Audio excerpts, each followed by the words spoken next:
Il faut savoir qu'il y a une véritable injustice dans cette histoire-là.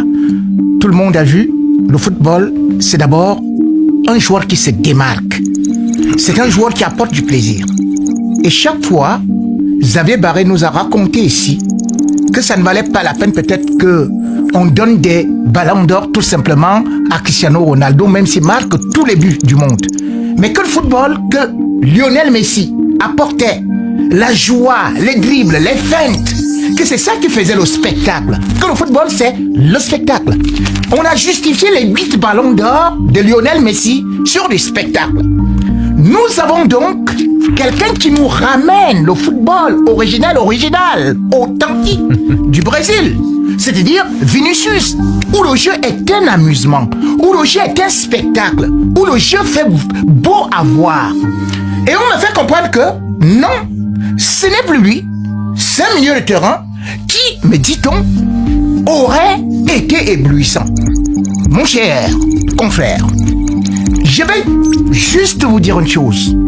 Quand nous sommes dans ce qu'on appelle éblouissant, vous ne pouvez pas être éblouissant dans le monde si vous n'êtes même pas éblouissant chez vous. Je m'explique.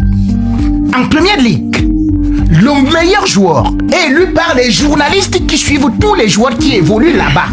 Ils sont 900 dans la Football Writers Association. Ils sont 900. Le meilleur joueur anglais du championnat s'appelle Phil Foden et il est milieu du terrain. Le deuxième n'aime même pas Rodri. Il est en troisième. Rémi, on peut pas. Il est en troisième position. Laisse-moi finir. Ce n'est pas. Tu parles du champion d'Angleterre, on parle du ballon d'or. Mais on n'est pas sur le même territoire. Mais non, cet argument est bidon. Cet argument est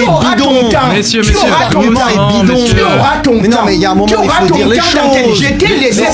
Tu parles du meilleur joueur de première ligue. Nous, on parle du meilleur joueur du monde sur la saison. Pas du meilleur joueur de première ligue. Vous me répondrez. Maintenant, il veut parler du monde. En ce qui concerne le monde, il n'y a pas eu de Coupe du Monde. Il y a eu un euro quand même. Première des choses. Et il y a eu l'euro. Sauf que l'euro, tous les matchs. Qui l'a gagné? Citez-moi, citez-moi un seul match où Rodri a été élu homme du match. Je vous fais comprendre que l'équipe d'Espagne remporte l'euro alors que Rodri est au banc. Et l'homme du match de la finale s'appelle Nico Williams, qui d'ailleurs a été élu. Et d'ailleurs, l'Espagne remporte son euro grâce à 2 joueurs qu'on va trouver majestueux. Le jeune Lamine Yamal et Nico Williams.